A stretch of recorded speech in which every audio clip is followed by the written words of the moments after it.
Voilà, bon, il y a un proverbe qui dit avant l'heure c'est pas l'heure, après l'heure c'est plus l'heure, mais aujourd'hui on va commencer plus 3 minutes avant car on a une journée extrêmement chargée.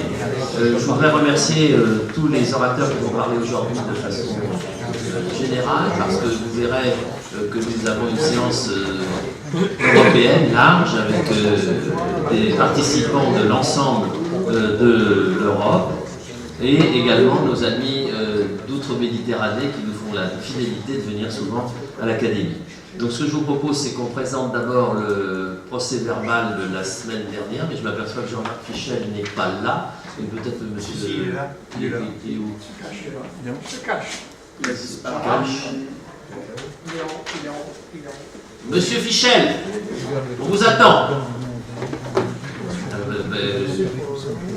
Donc là, écoutez, alors d'abord je vais lui faire une remarque, c'est que la prise en charge actuelle des cancers, c'est pas du corps utérin, mais c'est du col utérin, donc il faudra rectifier ça, il va descendre voir ça. Je vais faire la présentation en attendant qu'il descende. Donc c'est une séance qui était consacrée au col utérin et qui a permis...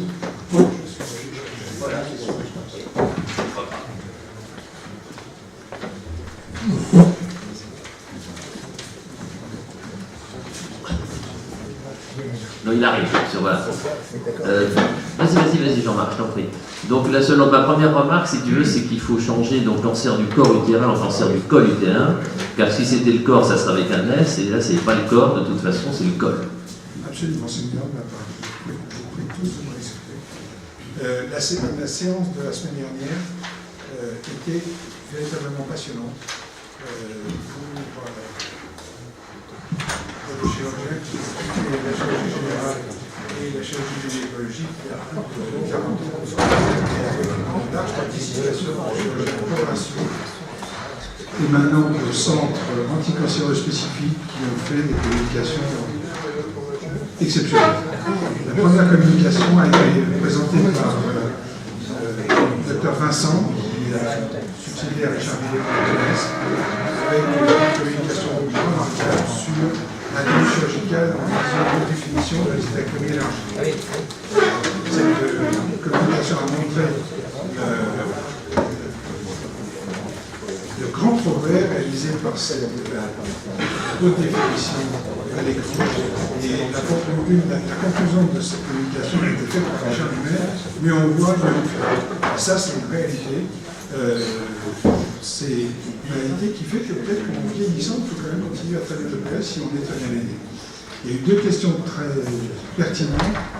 Une de Waterloo qui a montré que le fait d'avoir une vessie automatique à pas de dissection était surtout lié à la section du nerf sportif, beaucoup plus qu'à la section du plexus hypogastrique.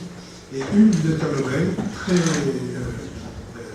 conforme à sa passion dans la vie, qui était le cancer de prostate, et qui a très bien dit que la qualité de la vision et de la définition est un principe général en chirurgie pelvienne. Il faut reconnaître que quand on était seulement avec ses deux yeux, quand d'abord on avait du mal à voir en profondeur, et il a assimilé cette vision au progrès de la chirurgie prostatique qui permet de faire une exérèse complète en conservant la fonction sphinctérienne et voire même une manière de l'érection. La deuxième communication a été faite par Fabrice Nicolovic de la HGP sur quel est l'intérêt du prélèvement du ganglion sentinelle.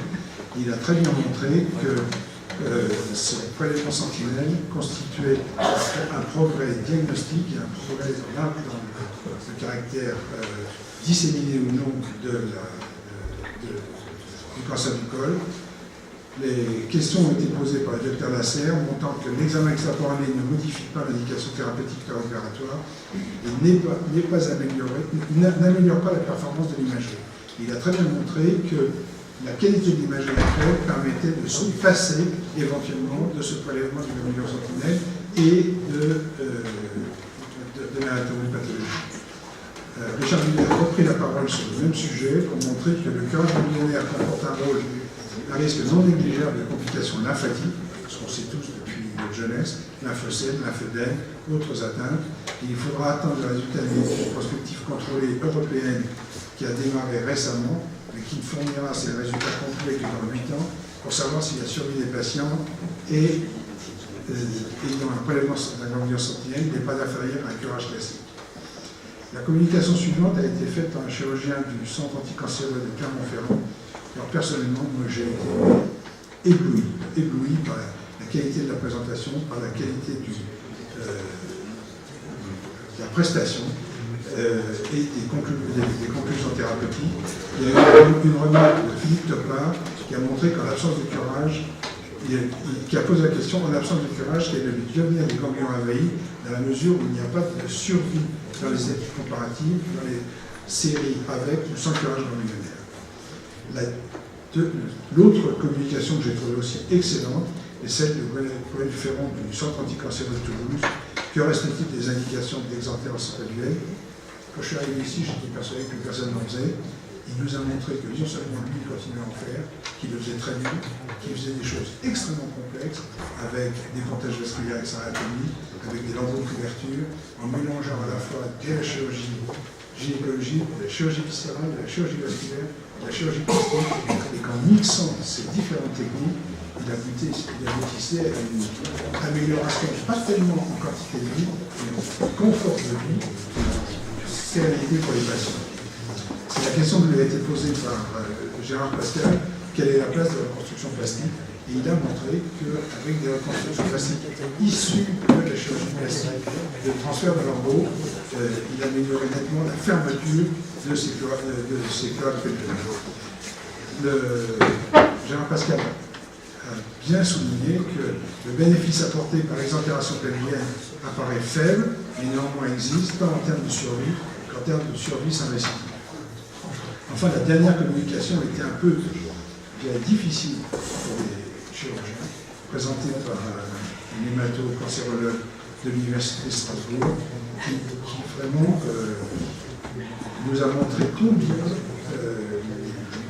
cette modification de ces traitements, la fusion de la chimiothérapie, de l'immunothérapie, avec ou sans radiothérapie préalable, permettait d'obtenir des espérances de qualité de vie et de quantité de vie pour ces patients qui sortiront d'études prospectives contrôlées multicentriques européennes parce que ça représente dans chaque centre peu de malades, donc il faut fusionner les énergies, mais que ça, c'est vraiment le grand problème de la chirurgie. Et on peut dire tout ça, nous ne ferons plus de chirurgie d'exérèse. Toutes ces nouvelles thérapeutiques innovantes vont modifier complètement notre pratique. Merci beaucoup Jean-Marc Fichel. Est-ce qu'il y a des questions, des commentaires sur ce procès-verbal en dehors du changement du col? Oui, monsieur Dubousset. Moi, j'ai une réflexion à faire. C'est qu'après une séance aussi bonne qu'on a eue l'autre fois, je ne comprends toujours pas que dans les grands journaux de lecture, il n'y ait pas un encart, 10 lignes, mais en gros comme ça, que la vaccination peut faire disparaître cette affaire-là. Ça devrait être écrit. Qu'est-ce que je vois là? Et si la pêche devenait interdite dans la capitale? Il ne faut pas exagérer. On a un message majeur à faire passer.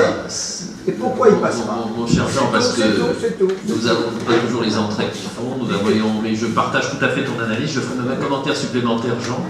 C'est qu'il vient d'y avoir dans la presse australienne une enquête, une publication qui fait date dans le monde entier. C'est-à-dire qu'ils sont débarrassés du cancer du col. Parce qu'ils ils vaccinent depuis 5 ans, quand même un peu plus maintenant 8 ans, les petits garçons, les petites filles, il n'y a plus de cancer du col en Australie. Bien sûr. Il risque d'y avoir aussi une disparition des kangourous, j'ai appris ce matin, mais c'est un point complètement différent. Il faut qu'on y arrive. Mais voilà, la bonne nouvelle quand même, je tiens à vous le dire, il n'est pas là, je le remercie pour vous tous.